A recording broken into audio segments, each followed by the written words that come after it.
My name's Art Fillmore. I'm originally from St. Louis, Kirkwood area. Went there to high school and then went to University of Missouri to college. Nice. I wrestled, and Kirkwood had some pretty good wrestlers back in the day. I wrestled for Kirkwood. Did you? Yeah. Yeah. Did you wrestle at MU? Huh? Did you wrestle at MU? No. Okay. Intramurals, but not for Nice. varsity, What'd you study at MU? I studied political science, English, and American history, undergraduate. And I graduated in 1968. I was enrolled at Michigan Law School, and in the spring of 1968, LBJ, President Johnson, decided not to run for re-election. So one of the first things he did was to announce there were no more graduate deferments. And I'm from Kirkwood, which is a heavily college population in terms of students who graduated from high school. So I decided to get ahead of the draft and enlist. So I enlisted in March of 1968.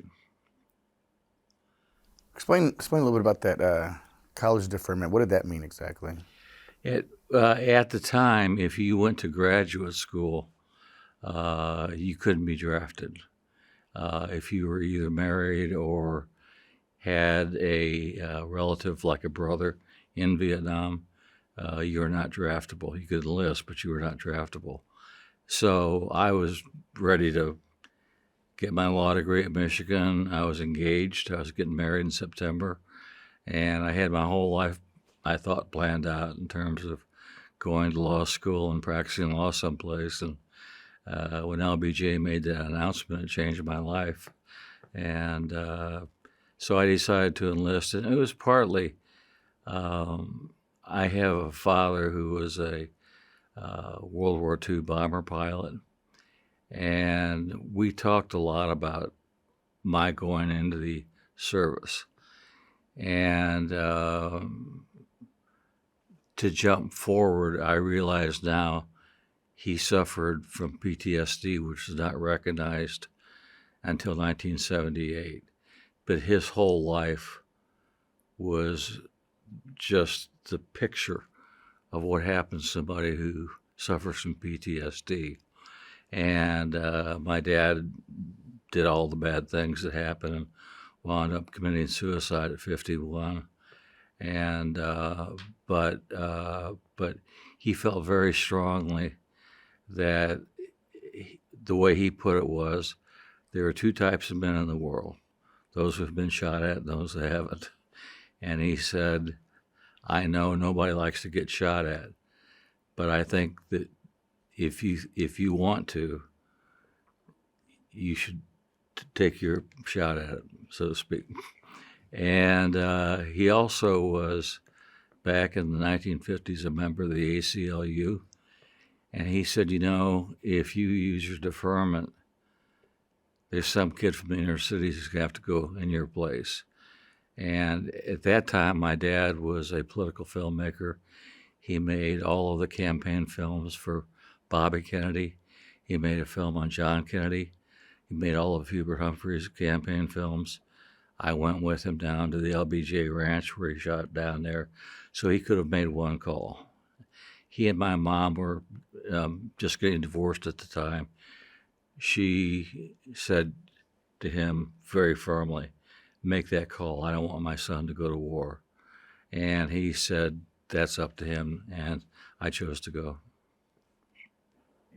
You volunteered to enlist. Mm-hmm. So what branch? In the Army, and I enlisted in a program that would allow me, to defer going in until after I got married in August of 68, and B, that would allow me to go to officer candidate school. So in September of 1968, I went to Fort Leonard Wood, Missouri. I did basic training there. And then I went to Fort Sill, Oklahoma, where I did advanced individual training, and then later on officer candidate school. Did you go straight from AIT to OCS? Yeah, and it was kind of interesting because when I graduated from OCS, if you finished in the top 3 in your class, you were given your choice of doing anything in the world you wanted to. And the last week of OCS is pure hell. You go through an escape and evasion course where if they catch you, they really beat you half to death. And then you go on a firing mission for a week where you're firing the artillery cannons and doing all the things you have to do. And the last day, you rappel down the side of a mountain, which I don't like heights, so it's not exactly a natural thing for me to do. And once you get to the bottom of the mountain, you go across a rope with a M16 and a rucksack on, and the TAC officers, who are your harassment people, are shaking the rope trying to shake you off into the river. And when you get to the other side of the rope, it means the end of OCS. And so when I got to the other side of the river, the TAC officer came up to me and said, Candidate Fillmore, I have some good news. You finished 3rd in the class. Well, I had orders for Vietnam.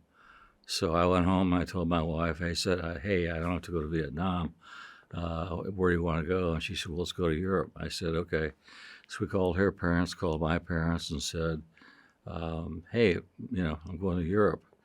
And that night, I got a call from the battalion commander, and he called me to his house, and he said, I've got some kind of bad news for you. And I said, what's that?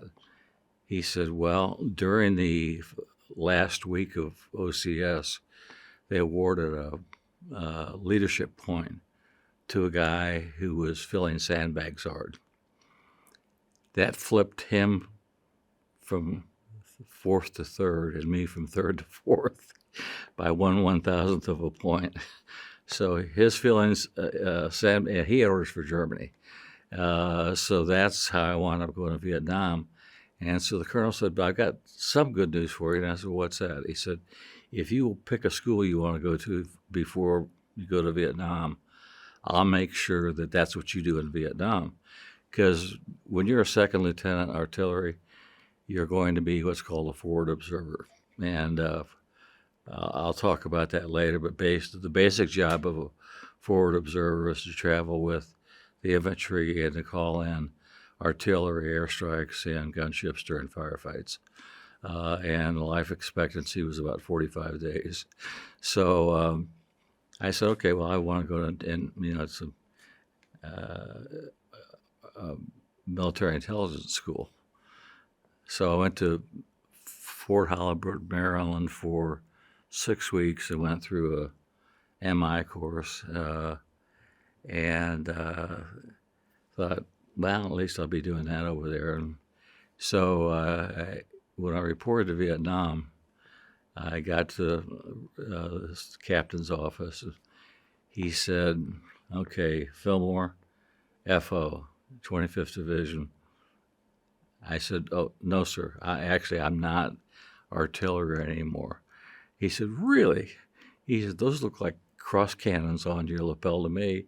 I said, well, I know, but I have changed MOS. That's military occupational specialty. I am now an intelligence officer. He said, really? Where did you get that idea? I said, well, I thought, okay, now I've got the ace and all. I said, the battalion commander at Fort Sill said if I did the school, that's what I would do over here. And the captain looked around the tent and he said, do you see any colonels sitting in here? I said, no. He said, get the F out of here, you're an FO. So off I went. I got a Loach, which is a small helicopter, looks like a bubble and everything. And the guy looked at me, he said, boy, that's a green-looking uniform. I said, oh, yeah, it's brand new. He goes, well, that was the wrong thing to say. So he took me up in the air and did every trick he could to try to make me vomit. and finally took me out to where I was going. And I became a forward observer for the 1st Wolfhounds, the 1st 27th Infantry of the 25th Infantry Division. When was that? What year? In November of 1969 is when I got there. And I immediately went out on my first day, and we got in a firefight, and it was that's what our days were. And we would rotate through various areas, and every third week we went to a fire base. I was on the Cambodian border, and we went to a special forces base on the Cambodian border called Tre Ku, and it housed Green Berets and also the Brown River Navy Riverines. And if you saw the movie Apocalypse Now, Riverines are the ones who were going up the river in that boat. That they were called Riverines because that boat was called a patrol boat Riverine. And while it was made of fiberglass, steel reinforced, had a 50 caliber machine gun, an M60, had something called a honeycomb, which shot 8 grenades at a time off the side. So it had a lot of firepower. And if it got off the first shot, it won. If it didn't, it lost, because RPGs, rocket-propelled grenades, would still go through it like a knife through butter.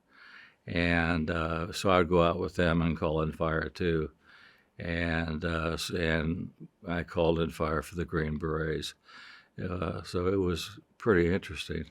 And I did that for 10 months. I was in the elite helicopter in the U.S. official invasion of Cambodia in May of 1970, which caused the Kent State riots, which are well known. And but it was certainly an action-filled year. Explain call in fire. What does that mean? We were air mobile, which would mean we would be picked up by a Huey slick, they call them, and we'd be lifted into an area and dropped down, and there was a guy in a helicopter who would tell you where you had just been inserted. Well, that's extremely important because we didn't have GPS. We had compasses and we had guesstimates of distances. So if you flew into what is called a hot LZ, which is a hot landing zone, meaning you're getting shot at, you need to know where you are because you shoot from a compass, an azimuth to where you're receiving fire. You estimate the distance, and I would call back to the artillery and say, give me a whiskey papa, which is white phosphorus. It's a marking round. And if it was close, that was great because you could start calling in artillery on the enemy. If it wasn't, you're in deep caca. And more often than not, it wasn't. So I would get up and call the F4s. The F4s were my friends. And F4s had a leader, a spotter called a Ford Air Controller. He and I would get on the same network, and he flew something called a Bronco, which was a smaller plane, but it had a minigun on its wings, and it could shoot rockets. So he could also bring in fire while directing the Air Force. So I would call him. He would say, pop smoke. That means drop a canister, smoke canister to mark your position. Well, the enemy was on our frequency. So as soon as he told me to pop smoke, they would pop smoke. And number one, when I popped smoke, they knew where I was. And number two, then he saw 2 canisters. So he would say, identify smoke. And I would say, identify red. He said, are you yellow? I said, I'm not yellow, I'm red. And then I would shoot a distance to the enemy. He would translate that into whatever pilots do. And the F4s would come in with their conventional bombs and their napalm and drop ordnance. And they would stay on target till they expended all their ordnance. And I love that because they were really good. as were the helicopter pilots too. So ironically, I had been trained in Fort Sill to call in artillery on a desert and with the mountains in the background. And in Vietnam, I can honestly say I never saw a target I was shooting at because I was in the jungle. And there was a saying that was in my unit. We all had cigarette lighters because the Army gave us free cigarettes, encouraged us to smoke. So we all had Zippo lighters, and all the Zippo lighters had sayings on them. And one of the ones that was probably the most poignant to me said, "We are the unwilling, led by the incompetent, to do the impossible for the ungrateful." And if you break that down, by the time I was in Vietnam, 86% of ground troops that I was with, I was 23 and I was the third oldest guy in my company. Everybody was 18, 19 years old and had been drafted. So by the time I'd gotten there, 86% of the guys I was with were drafted and didn't want to be there. So that's, we are the unwilling. We're the incompetent meant that the entire fighting force had been trained to fight World War II. And now we're fighting an insurgent battle in an area that has jungle and not flat terrain, in an area in which victories were determined by the number of people you killed that day. And then to do the impossible, it was impossible because you couldn't take territory.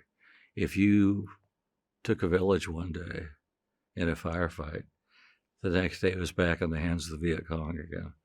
And so it was really, and people hate the term, but it's true, it was a war of genocide. It was a war of, each day, I was asked at the end of the day, how many KIA killed in action did you get today? So I would tell the artillery that. The infantry would tell their commander that. If I was using air support like helicopters, they would tell their commander that. And if I was using F4s, which I did all the time, they would tell their commander that. And so if I killed, or if we killed 6 people that day, it became 24. And that's why the math said that if our statistics were accurate, the entire population of Vietnam, North Vietnam, would have been killed twice over. I mean, it was crazy. And then the last part of that saying, for the ungrateful, was self-explanatory.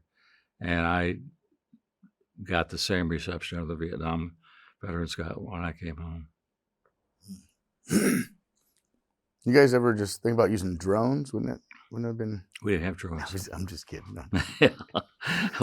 I would have used anything other than what we had. Well, the M16s, there is a dream called the Vietnam Veterans Nightmare. And that is that psychiatrists have actually sort of formalized this, but you're sitting there in a firefight, and as you pull your M16, it's shooting pellets or water. It's a water gun. And there are a couple of reasons for that. Number one is I arrived in Vietnam shortly after My Lai, and after Lieutenant Calais was found slaughtering people in a trench, which he did. And therefore, our commanders were particularly sensitive about killing civilians. That's fine not to a point, it's fine. But there are times when I would be in an ambush position and I would start receiving mortar fire. I would call the artillery and I would say, I need contact. You say contact fire mission. That means you're in a firefight.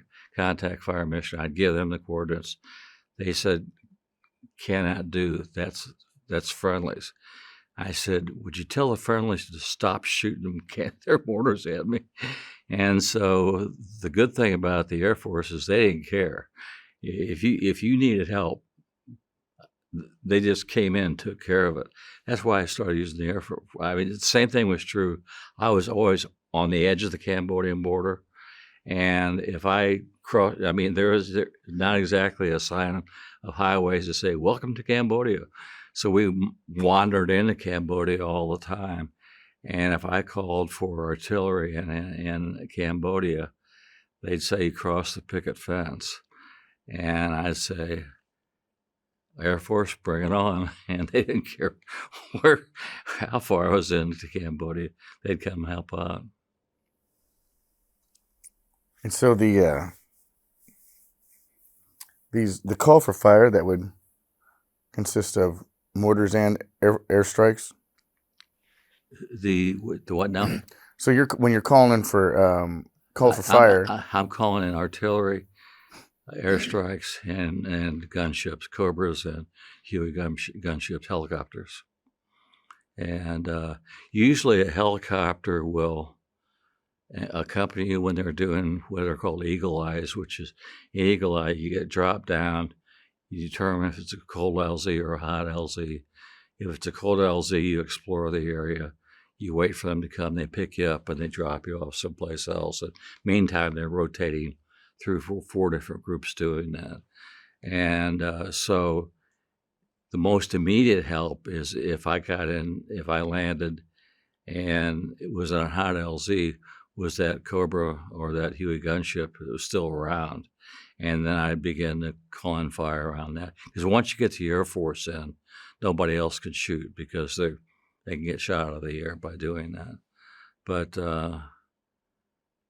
I did that for 10 months, and it was kind of interesting how, I mean, that war has affected my whole life, but not many people knew Navy riverines because they had a very narrow scope of where they did. But I did because I was going out with them, calling them fire.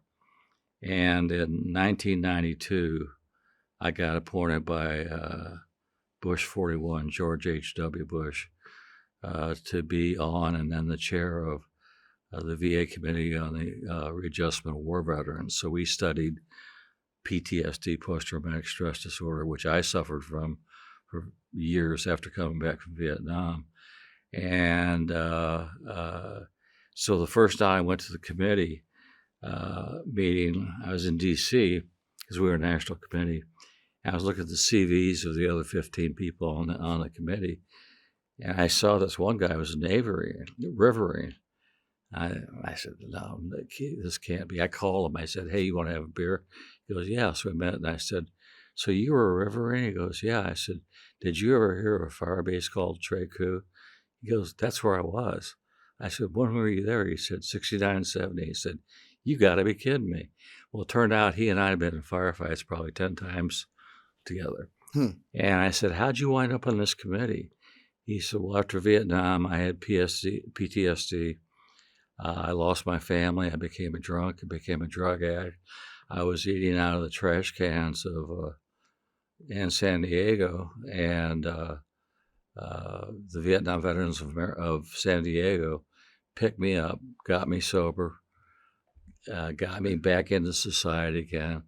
And I said, I think I'll start a program for other homeless veterans. He said, so I did it, and it's called Stand Down. I said, really? I said, do you mind if I come out in San Diego and watch that one year? So in 1992, I flew out to San Diego, slept in a tent with homeless veterans for 3 days, went through Stand Down myself, and came back to Kansas City and called my good friend Bob Wachter, and I said, hey, I just went to this thing called Stand Down. We got I don't know whether Kansas City needs one or not, and this was so we did our first Stand Down in 1993, and we intended it to be a 5-year program. And we finally stopped doing it with COVID. So we did it for 30 years, twice a year.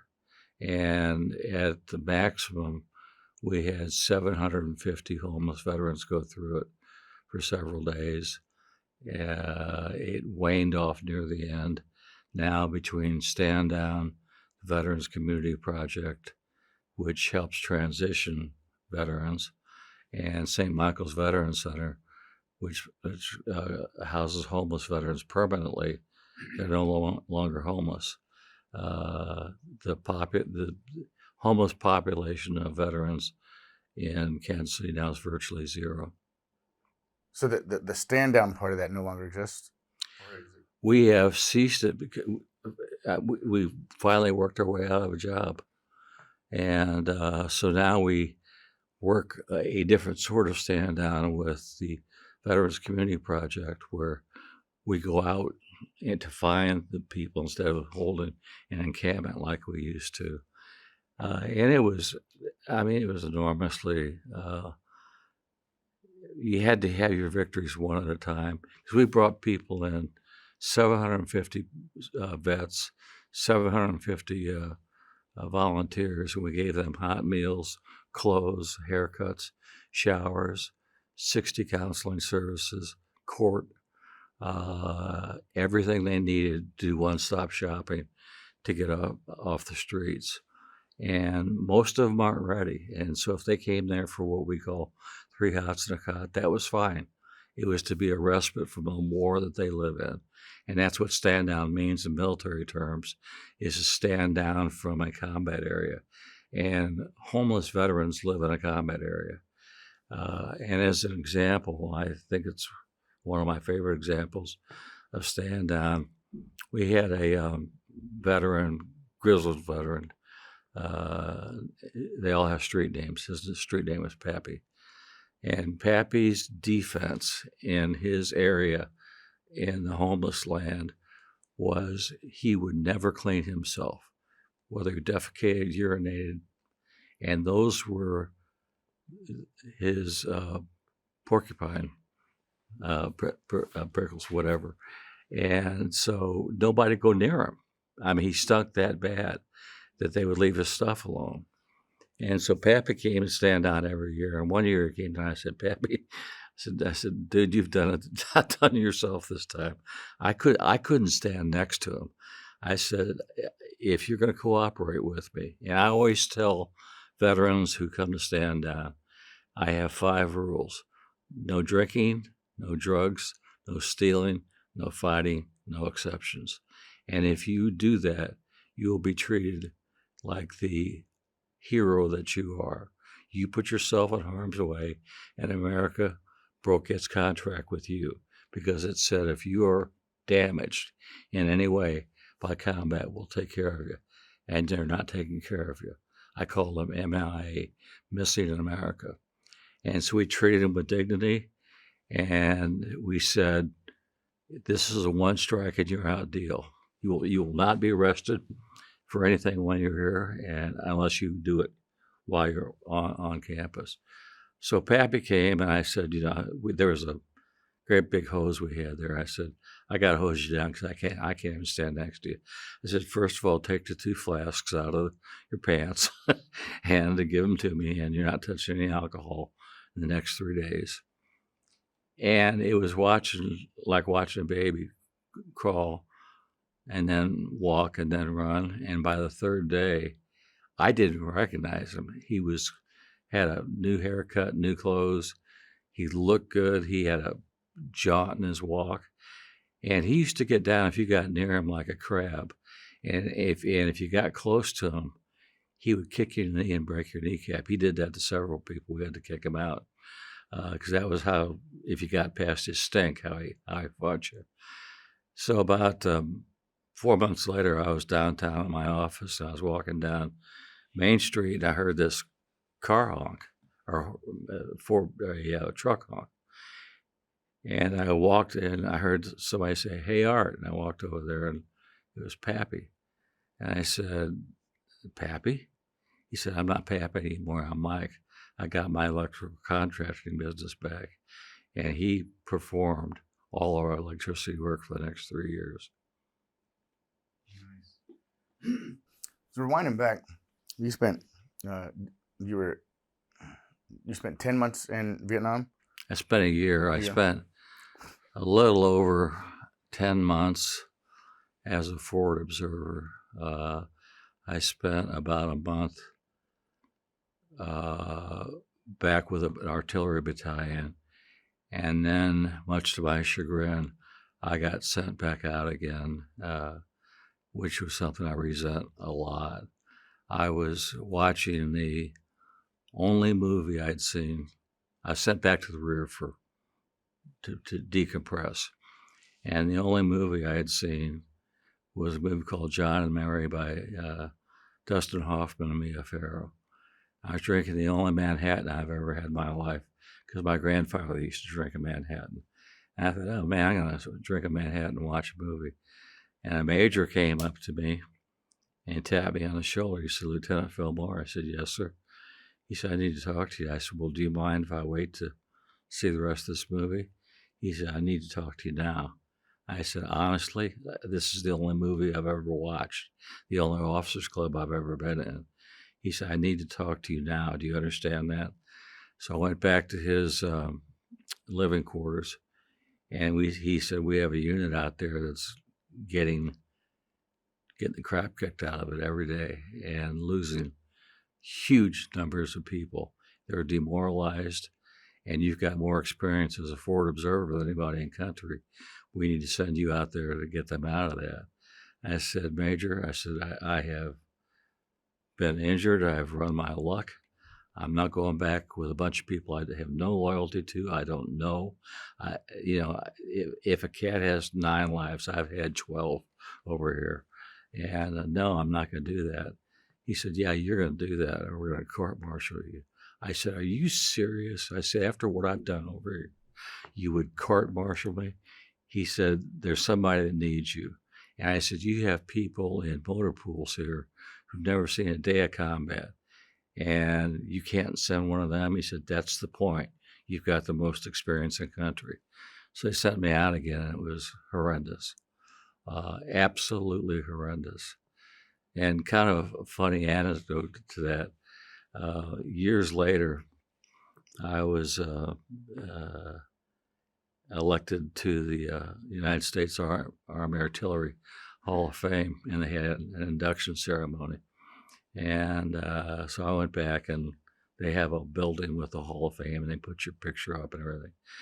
And so as they finished announcing me and doing my picture, this guy came up, and I mean, he was out of Central Casting, silver hair. I mean, he looked like he was extraordinarily like the perfect soldier you've ever seen. And he came up to me and he said, Captain, by the time I'd been a captain when I got out, he said, Captain Fillmore, do you recognize me? I said, Colonel Martinez, is that you? He goes, well, I got a few stars along the way. And he said, I wanted to come talk to you because you're my first officer candidate to be elected to the Hall of Fame. And I said, well, thank you, sir. I said, I appreciate that. I said, you were like a god to me.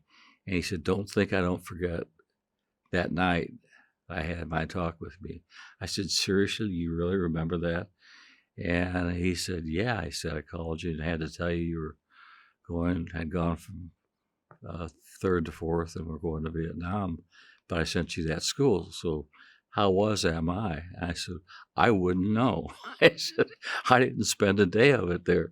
He goes, really? I said, yeah, I told him about our deal, and they pretty much told me, shove it, and you're going to be a forward observer. He started laughing. He says, that's my army. I said, that's why I'm no longer in your army. How long were you in service total? 4 years after.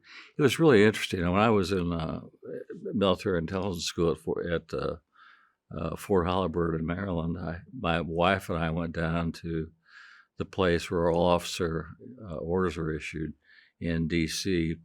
Didn't have an appointment. I was in civilian clothes, walked up the stairs, and some major walked past me, and he said, you two look lost. Can I help you? And I said, well, I'm here to try to find out about my orders. I'm going to Vietnam and trying to find out what's going to happen to me after that. He said, well, it takes months to get an appointment here. but I'm one of those guys you're looking for, and I'll come into my office. I'll take care of you right now. And so we went up to his office, and he pulled out my folder, and it said in red letters, which is the artillery color, FO on the front. My wife about died, and she says, does that mean? He goes, oh, it doesn't mean anything. It just means he's going. That's what his training's in. And he said, I'll tell you what I'll do. He said, I'm going to watch out for you. And he said, and so I'm going to call you before you leave for Vietnam. Tell me then what you want to do after Vietnam. I said, I want to go to Europe and do something different than Vietnam. He called me at my house in St. Louis the night before I left for Vietnam. Said, good luck. I know you're going to make it, and I will take care of you. I got my orders, and they were for Europe, and I was a nuclear missile commander. I was actually stationed in Germany, but I was attached as a special advisor, nuclear advisor to the Belgian Air Force. And so I had a 12 missile nuclear unit for about 2 years, but it was Europe, and I traveled all the time. And to me, it was all video games, and I'd seen the real thing, and while it was dangerous, in that there was one nuclear incident when I was over there when a renegade Turk tank unit surrounded a unit just like mine, and so we're taking over the nukes, and we went full armed on my nuclear missiles, and Turks being Turks, they flew in some bombers and killed all their own guys, and so we finally stood down. But we did go nuclear that day, live. So I did that for a couple of years, and then decided to start using the GI Bill. Came back to St. Louis, and schools like Michigan only had to hold your place for 2 years. I'd been gone for 4 years, so I wound up back at the University of Missouri, where I got my degree. The nuclear position, was that? Did you do that until you got out? Then was that your? Yeah. And then when you came back and went to law school at Missouri, right? Right. Was your... Yeah, right. In between Vietnam and my trip to Europe, I came back. I was given a 1-month lead and leave.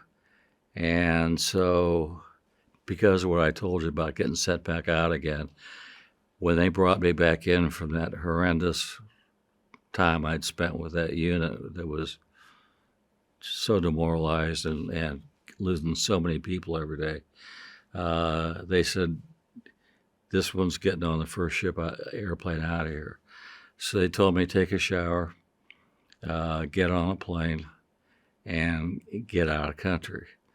So when I got back to St. Louis, I got back on a Thursday. In fact, it was Thanksgiving Day. And that weekend, MU was playing KU in football. And so a bunch of my fraternity brothers said, hey, Art's back. And my wife and I went down to the game, and we're sitting with all my old fraternity brothers. And Missouri scored, and they fired off a cannon, and I jumped down on my seat. I didn't want to be there. I didn't want people behind me. I didn't want the noise. I wanted my weapon. I was in total combat mode. I was only 48 hours out of combat, really, or 72. And so my friends looked over and they said, well, man, you changed. And I said, well, yeah, war changes you. And so that night we went to a party, again, with my fraternity brothers. And they were all doing what they did in 1970, which is smoking pot, getting high, and being profoundly philosophical about everything. And my best friend said to me, so, Art, did you kill any women and children over there? And I said, well, Jim, I said, there were women and children killed in firefights in which I was involved, but I certainly wasn't trying to kill women and children over there. He said, but you did.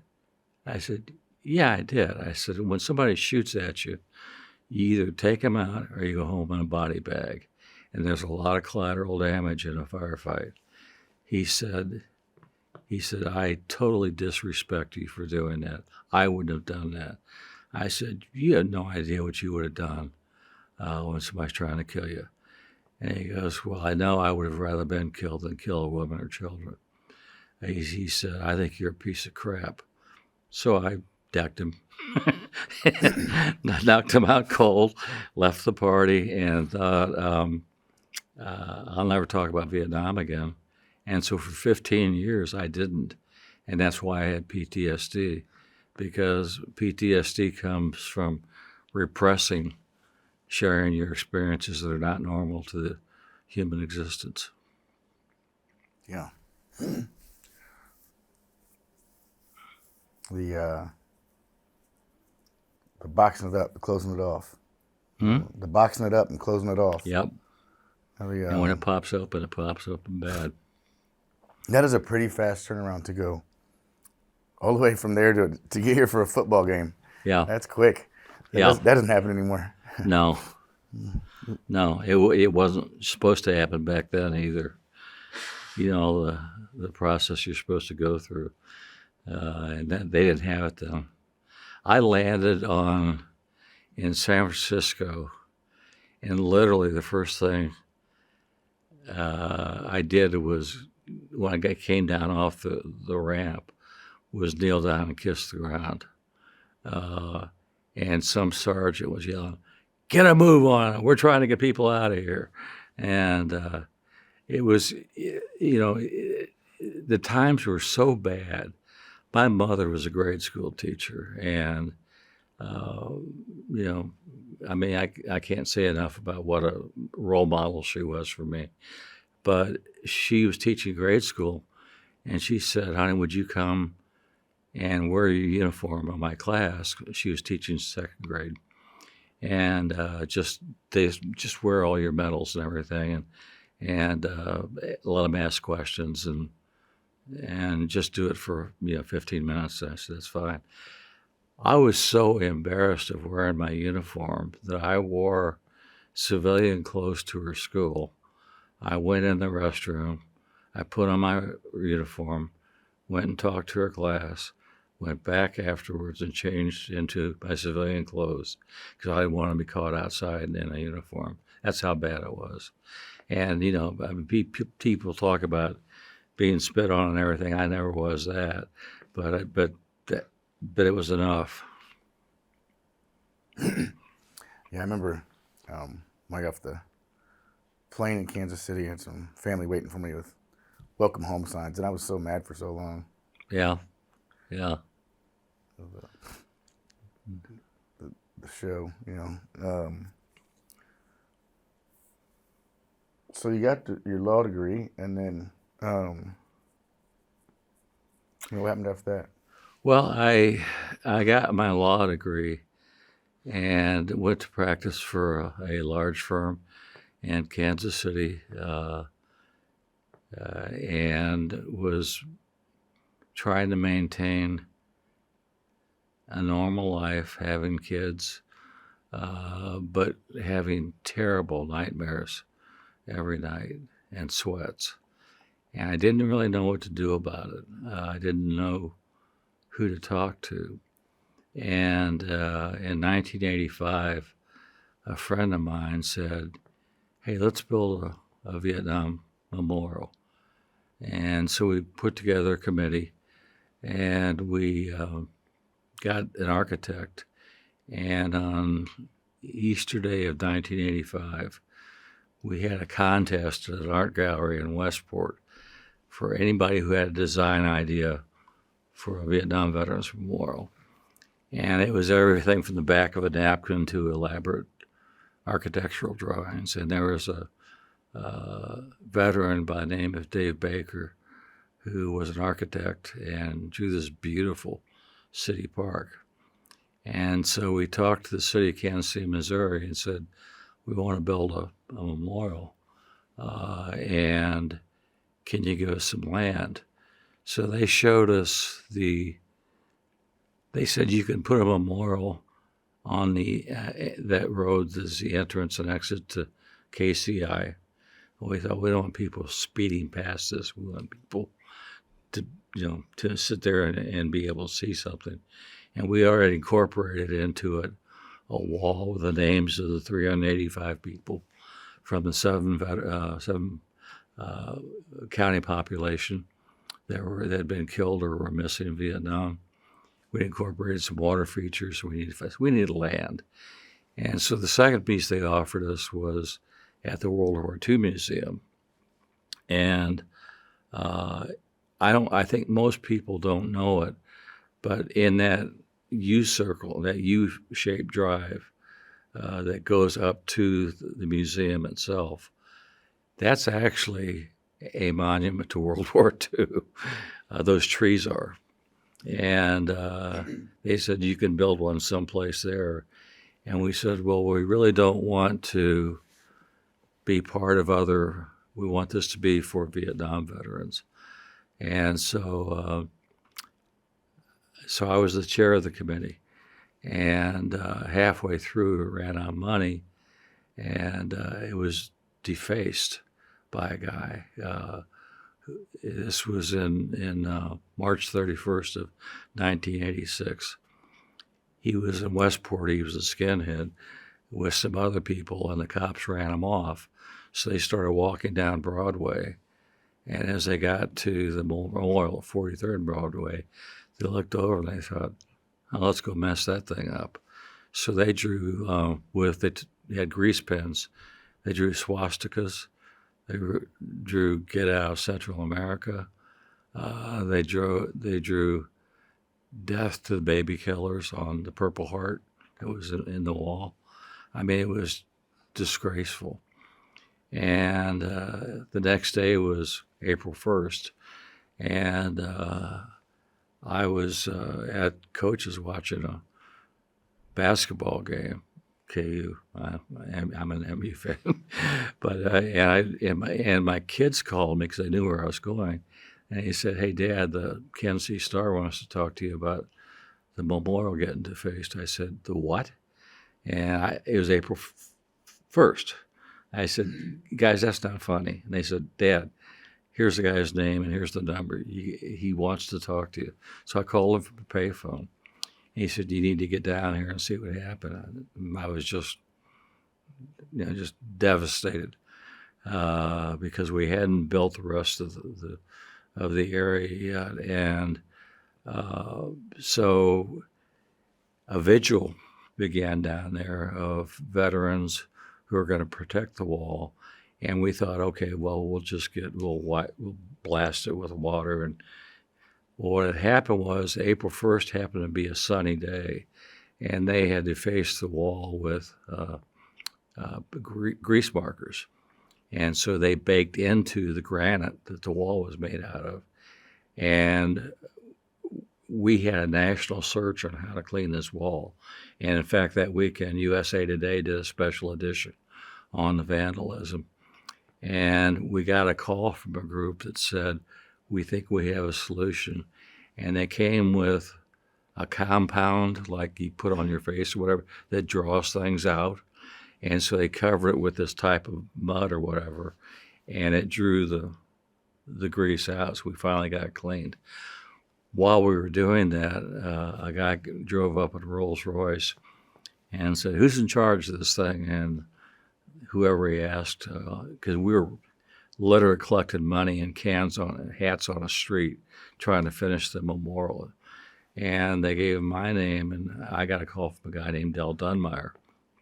And Del, who later became infamous for many reasons, called me and said, "I want to meet with you." And I said, "Sure." So he brought his attorney and his accountant with him, and he said, "I want to finish the wall."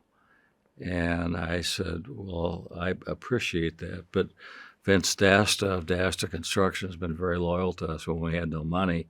He's going to finish the wall." He said, No, you don't understand. I want to pay for it." I said, now you have my attention. So I said, I'm going to tell you something, though. I don't mean to insult you. I said, but, well, first of all, I said, tell me why you would do that. I said, you're a little older than Vietnam veterans. He said, well, actually, I was in the Air Force in 1956. I was a captain. I was out someplace in Kansas. And he said, I lost a poker game, payday game. So I went out and I robbed a bank at the drive-thru. He said, well, I was really a lousy bank robber going through a drive-thru. And he said, they caught me a year later and sent me to a federal prison. I had disgraced my uniform, and I said to myself, someday I'm going to figure out a way to pay my country back.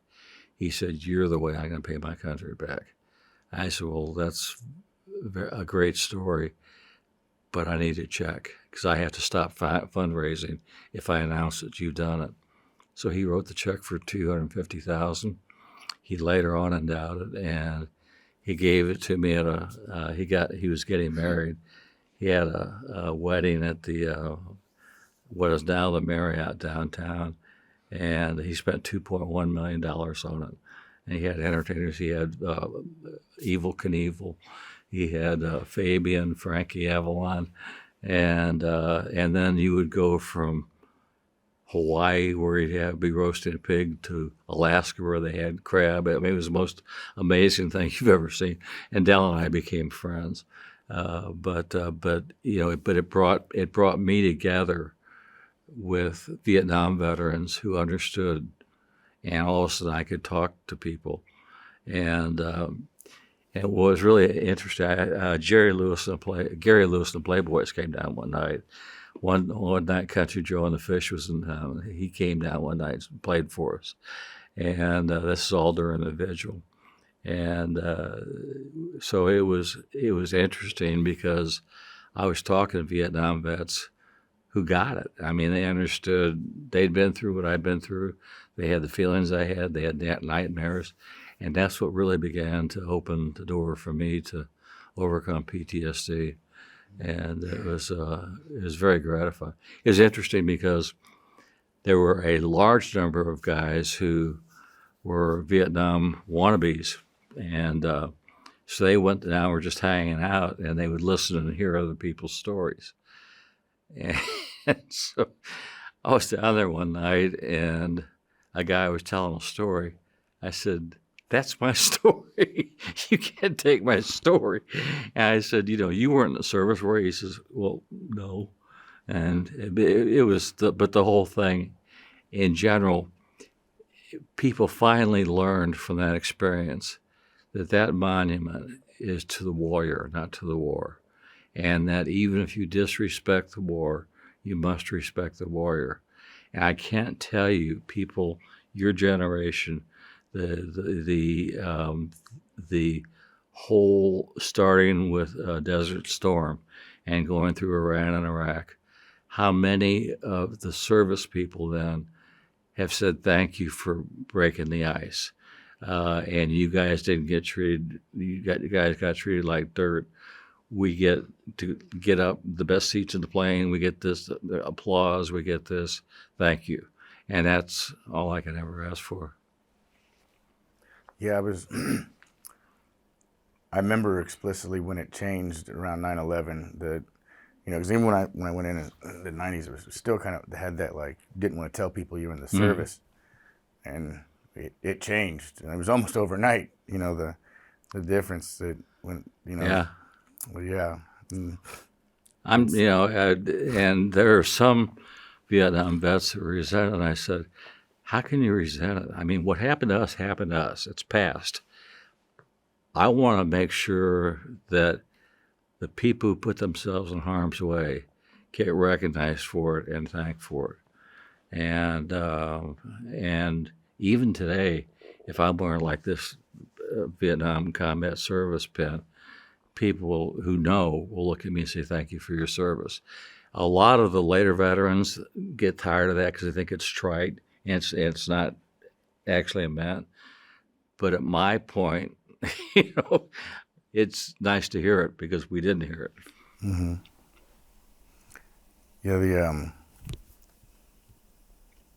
Yeah, I think a lot of my generation doesn't like to hear it because we feel like you guys deserved it more and didn't get it. I don't think we deserved it more, but we deserved more than we got. Right. Yeah. I mean, I went to an event for the Battle Within, which deals with mental issues with veterans who come back. The problem with mental injuries is you're not a poster boy. If you're missing a leg or if you're something like that, it's an easy picture to know, boy, that person really got injured in combat. Those mental injuries are every bit as real as those physical injuries. And what happened in later wars is Kevlar was developed, better reinforcement for the vehicles was developed, and so a lot of blasts that would have killed us blew limbs off soldiers in Iran and Iraq. So they're suffering in a different way and in many ways a worse way. And I truly admire their courage. When I was on that VA committee, I visited the military hospital, Walter Reed in particular, and what was incredible to me was that those guys who'd had 2 arms blown off, their primary emotion was guilt that they couldn't go back to the unit, and that they left guys behind. How amazing is that? I mean, you got two arms gone, and you feel bad that you haven't helped enough. It's amazing to me. How would you say your time in the service impacted you as as a father, as a husband, as a businessman, as a lawyer? Those are different categories. It didn't impact me as a lawyer or a businessman because I pretty much every day put my head down and went to work and did what I had to do. And I probably acted out some, and probably wasn't the best husband in the world. I cherish my kids, I still do, and I coached all of their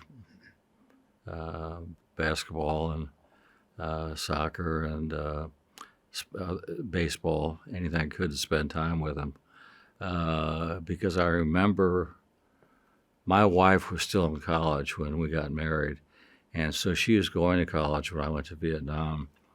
And I remember her and I remember my mother saying, anytime somebody knocked on the door when they weren't expecting it, they dreaded going to that door because they knew it was going to be a chaplain telling them that your husband's not coming back. And I can't imagine that. I can't imagine my kids or anybody else worrying about that or having to worry about that.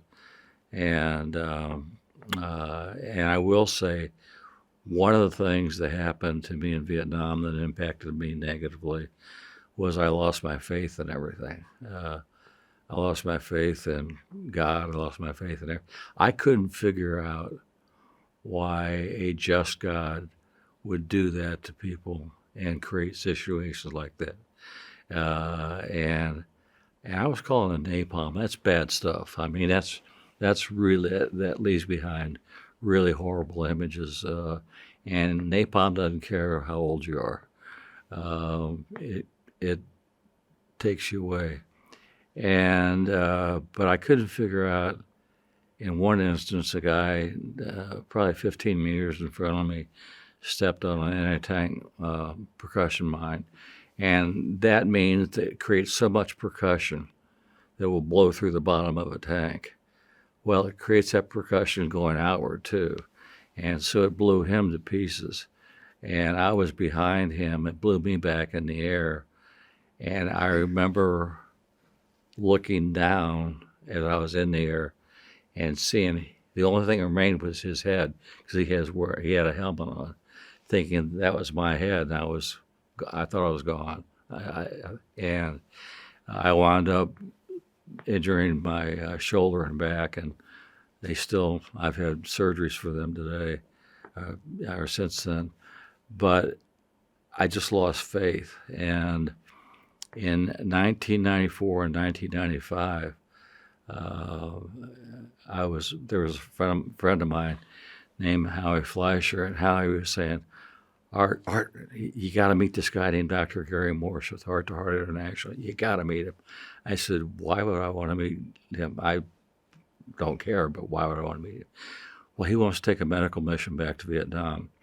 I said, apparently he didn't hear my question. Why would I want to meet him? And he said, well, honestly, you're chairman of the Vietnam Veterans Memorial. I just started Stand Down. And he wants somebody with some credibility about Vietnam to lead the mission so that everybody won't be anti the mission. I said, Howie, I don't know. I said, I've got my hands full. Weeks later, I had a law partner, who was doing international adoptions. And he was in Hanoi. And he was adopting Vietnamese kids for American families. And he was Catholic, and there's only one Catholic church in Hanoi. And so he went on Sunday morning, and there was a woman kneeling in front of him because the gate was locked. And he kept looking at her. He said, aren't you Mother Teresa? And it was. And she said, where are you from? And he said, someplace you've never heard of. It's called Kansas. She said, oh, do you know Dr. Gary Morse in Heart to Heart? And he said, no, but I've got a partner named Art Fillmore who has talked about him.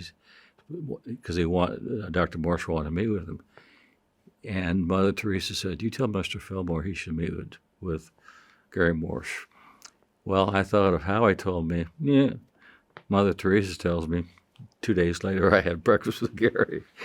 And so we took a medical mission back to Vietnam. I went back 6 times in 94 and 95. It was very cathartic for me. Heart to Heart is very Nazarene-based. And very, very devoted. And I watched as we were visiting a leper colony south of Saigon, and these poor kids. A lot of people don't know that leprosy is a neuroviral disease, and what it does is cause you. It's like I've got neuropathy from Agent Orange. I can't feel the tips of my fingers, the bottom of my feet. Well, they can't feel much of anything, and so they walk on fire and they walk on, and because of that, they have these deformities, no feet or no arms or whatever. The kids are fine, but the kids they were confined to a little island that had water and wastewater at the same source. And so the chieftain of that leprosy colony was blind and dying of leprosy. And Gary and some of the other people from Heart to Heart stood there and prayed for him. And so even though it was a religion, that different language, different everything, I watched that chieftain's eyes literally light up when he heard prayer being said for him. And I thought, maybe there's something to that, and maybe I should open my eyes again. And that began my journey back to faith. And then I met Adam Hamilton from Church of the Resurrection when there was only about 200 people, and you could still meet with Adam. And I met with him numerous times. He said, Adam, I saw this stuff. He said, Art, you've got to believe. And he said, you can believe. And he baptized me when I was 50 years old. And when he did, he anointed me with oil it was a private ceremony. And my head like exploded with a light like I've never seen before. And I thought, so that's what the Holy Spirit means. And it has come back to change my life. What was your proudest moment or biggest achievement, both in service and out? What's that now? Like your proudest moment or biggest achievement, or like the most positive thing that happened, like both in service and out. Like, 'cause there surely what service. It wasn't all bad days, right? There were some. Oh yeah, no, some amazing moments. I don't know if I would classify it as proud, but there are many days when I called in airstrikes or artillery when I knew that if I had done it, a lot of my friends wouldn't have lived. And I didn't consider it a personal achievement. I considered it my job, and I considered it to be why I was there in the first place and why I was trained. And I was frankly pretty good at my job. That's why I was out there longer than anybody else. And so when you do what I was doing and you do it well, you receive a lot of medals. They didn't really mean anything to me. I mean, they were just, I happened to be in the wrong place at the right time, but I was the right guy to be in the wrong place at the right time. And so, I look back now and I've got those kind of framed in a flag. And, but I think St. Michael's is one of my, Sandown and St. Michael's are two of my proudest achievements because I'm helping vets who've been mistreated. But, and I getting inducted in the Hall of Fame, I mean, Cooperstown, Canton passed me by somehow. So, if you got to be in one, I guess the Army's as good as anything. And then recently, there's a guy named Colonel Roger Donlin. I don't know if you know Roger Donlin, but he was the first recipient of the Medal of Honor in Vietnam. He was also the first recipient of a Green Beret ever to receive. And I mean, there's a book written about what he did, and it's incredible. It was like he was a Green Beret before we were really there. He's an advisor, and he was advising on a Vietnamese camp that was being completely overrun by hundreds and hundreds of North Vietnamese.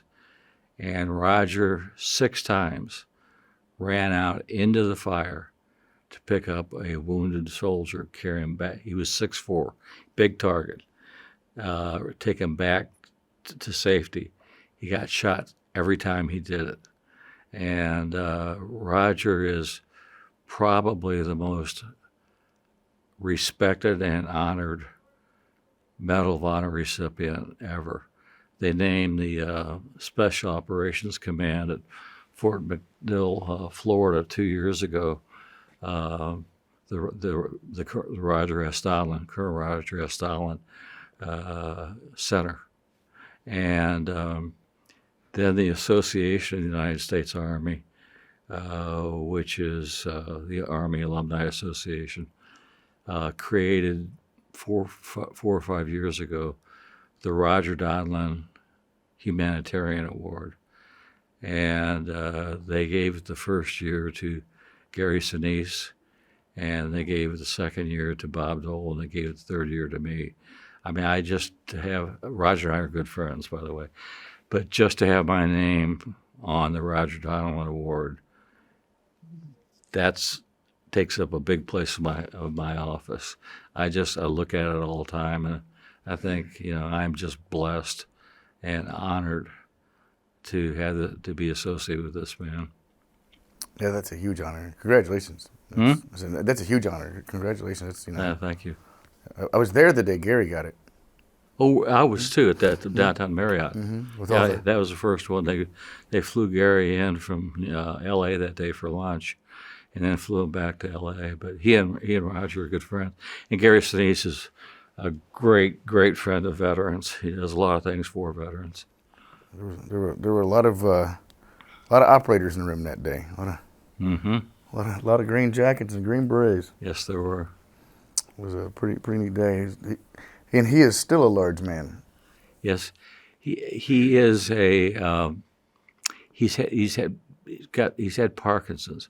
Roger is confined to a wheelchair now, and has Parkinson's. He was 6'4" and just a towering guy when he was a Green Beret. But I go to his house fairly often. For his wife Norma is just fabulous. His wife Norma was of Japanese American descent.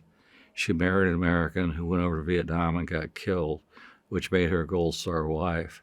Then she married Roger, and she was a Gold Star mother, or Gold Star wife, and the wife of a Medal of Honor recipient, the first Medal of Honor recipient in Vietnam. And they're two of my favorite people in the world. I cannot tell you how much I love those two. And so they have luau's and they have parties up. They had a St. Patrick's Day party. And Norma had a heart problem 2 days before. She still gave the speech at the AAUSA conference on honoring women, and gave an amazingly historical speech about the role that women have played in the military, and the support that they have given if they're a wife, their husband and kids while they're being deployed. But they're an incredible couple, and Roger is a national treasure.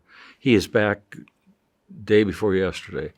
Was the Tay is I don't know if this date was accidental in terms of the filming, but is Vietnam Veteran Recognition Day, March 29th. And a couple days ago was Medal of Honor recipient. And so Roger went back, and if you've seen the story about the colonel, it's waited 60 years. Roger pinned that Medal of Honor on him. That's awesome. Yeah. He is he's my life hero. Yeah. And a great friend. What a great combination. What questions have I not asked you that you feel like we should discuss? I think you've done a good job. I mean, I think that people who have been through combat understand why we should avoid combat, but why combat is necessary. One of the things that's really interesting is when I was traveling, when I went back with Gary Morse on the Heart to Heart mission, I actually traveled back to Vietnam 6 times. And the first time I went back there, I had a crew that was kind of escorting me around. And because we were going to give them $10 million of goods, I adopted a hospital, women's hospital in Hanoi. We went to everything down to the leprosy colony. We just went all over the country and delivered medical goods. And I was with my former law partner, Kit Bond. So we had like a little Air Force Lear. We had to fly around. I was amazed how small the country looks from the air, because it sure felt like a long way to walk every day.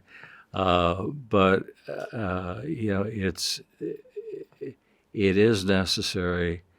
It is a horrible thing to go through. It's not a natural thing to go through, and it's too bad that the video games glorify it like they do for kids right now. I was talking to somebody yesterday about that, and he was talking about the fact he won't let his 10-year-old do a lot of things that other 10-year-olds do. And I have a 10-year-old grandson. I don't want him thinking. There was one, John Wayne is everybody's hero, but he made one movie called Green Berets, which was the most unrealistic, glamorizing, almost cartoonish depiction of Vietnam I've ever seen. I've always resented him for that, because it's not a game. Yeah.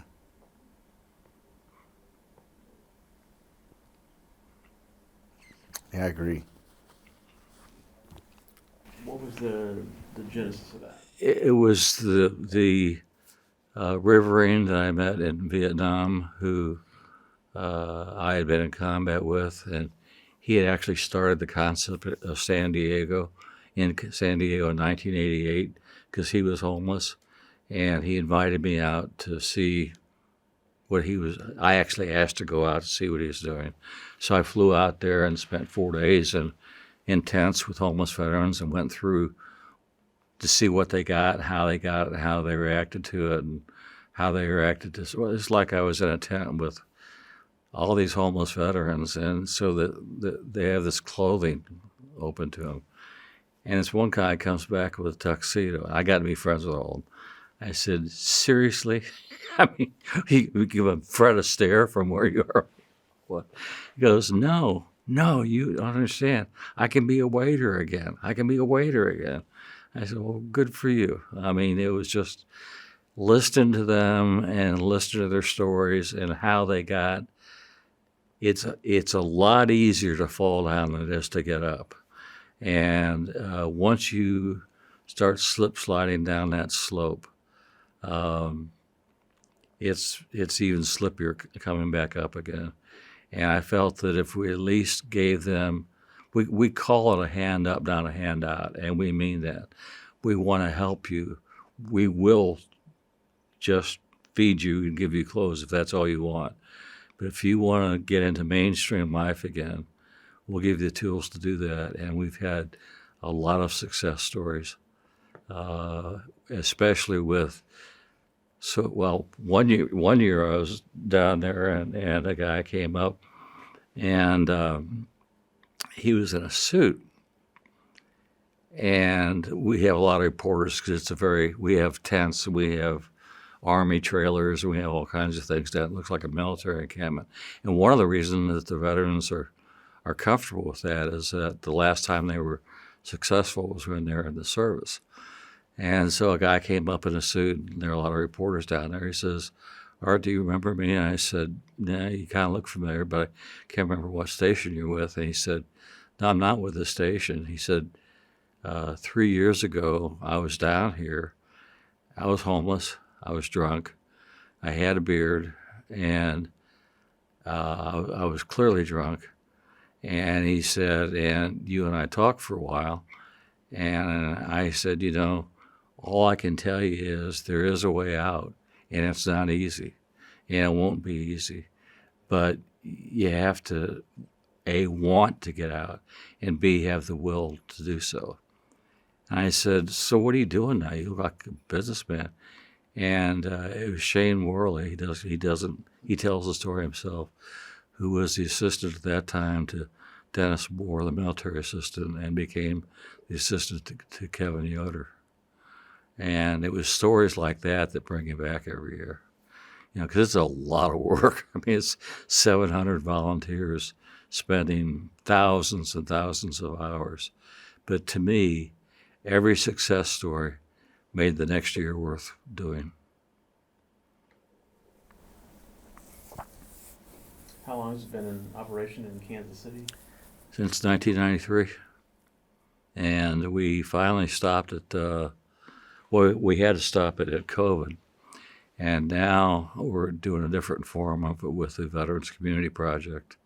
We're going to give the money that we have to St. Michael's Veterans Center, which is my other dear project, where it's an amazing statistic, but we started it 10 years ago in a very, very, very complex way with tax credits and things, and we built permanent housing apartment buildings and service centers. We have computer rooms, workout rooms.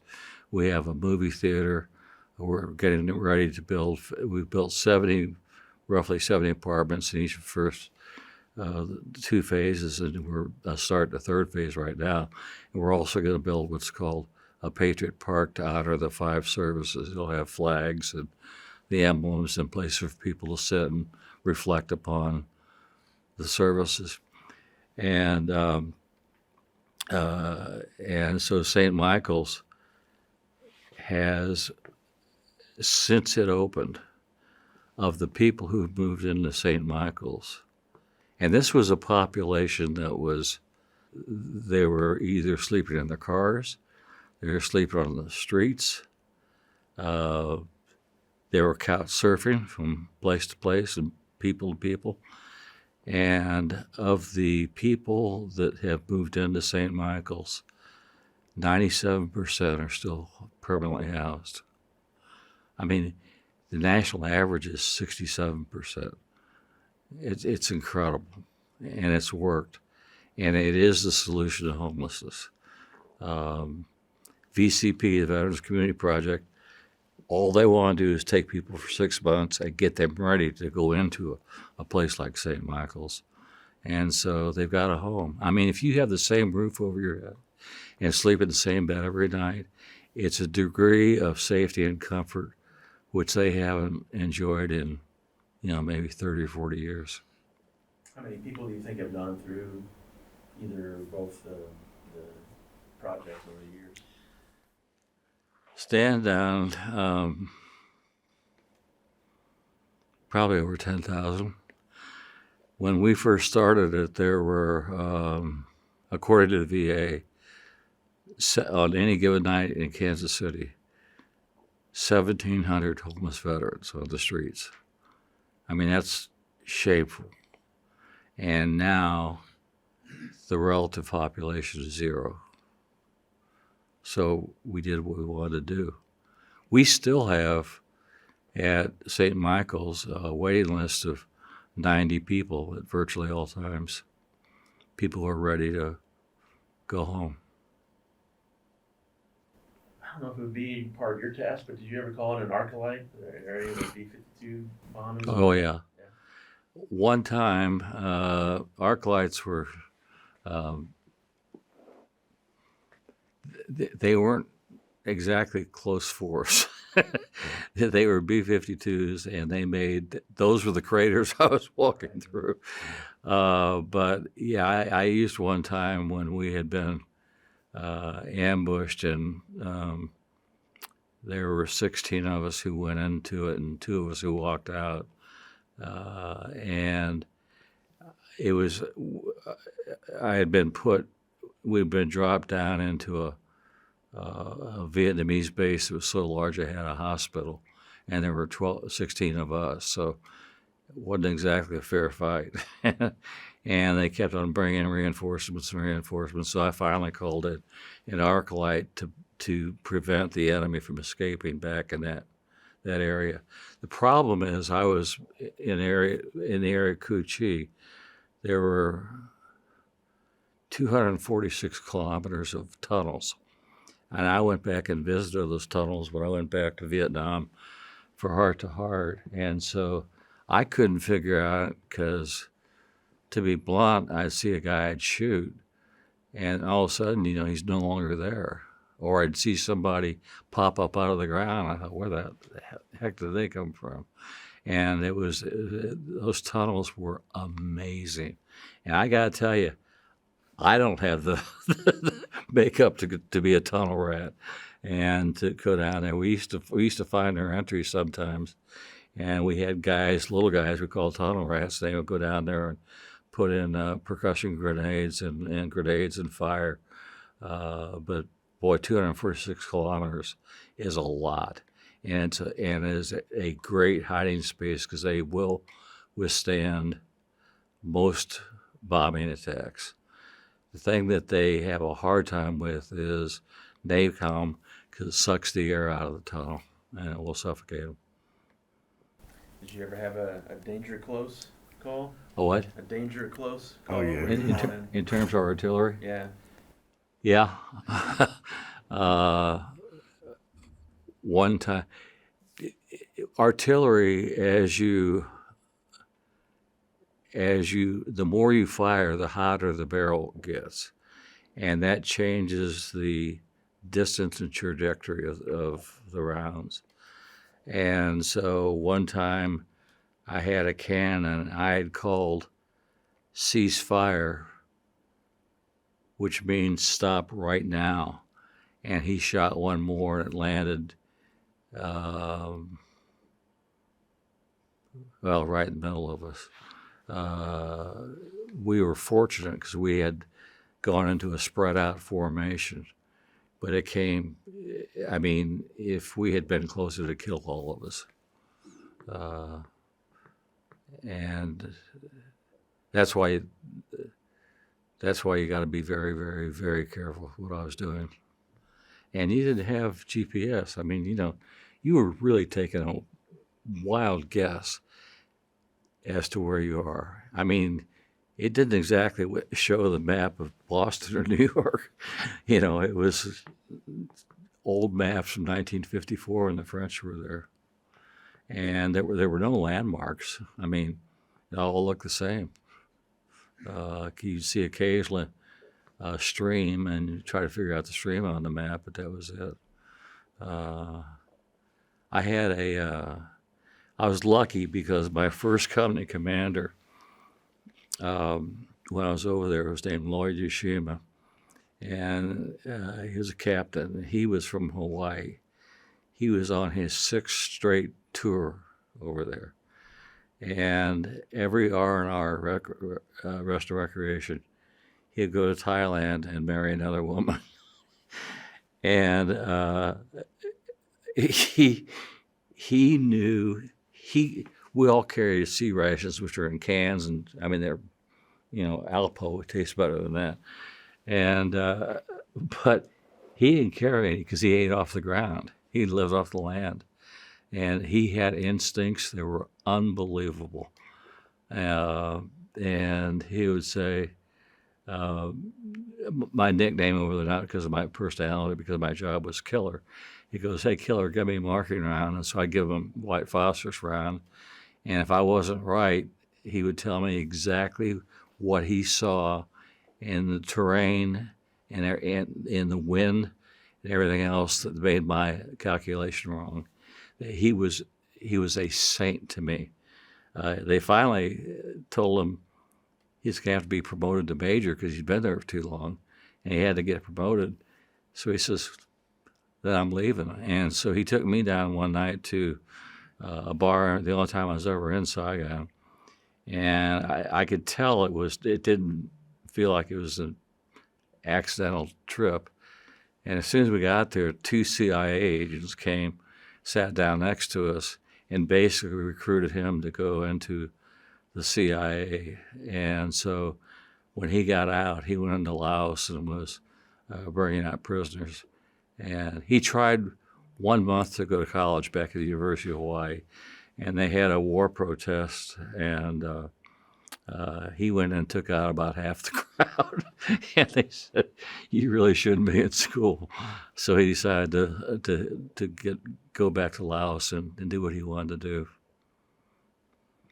Yeah, this is of course, the colors of the Vietnam Combat Badge. Those are 3 stars for gallantry.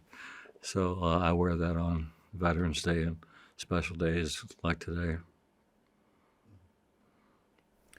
Well, I just want to say thanks for your service both in and out of the military, and thanks for coming out and sharing your story with us. Thanks for listening. I truly appreciate it. Yeah. Amazing.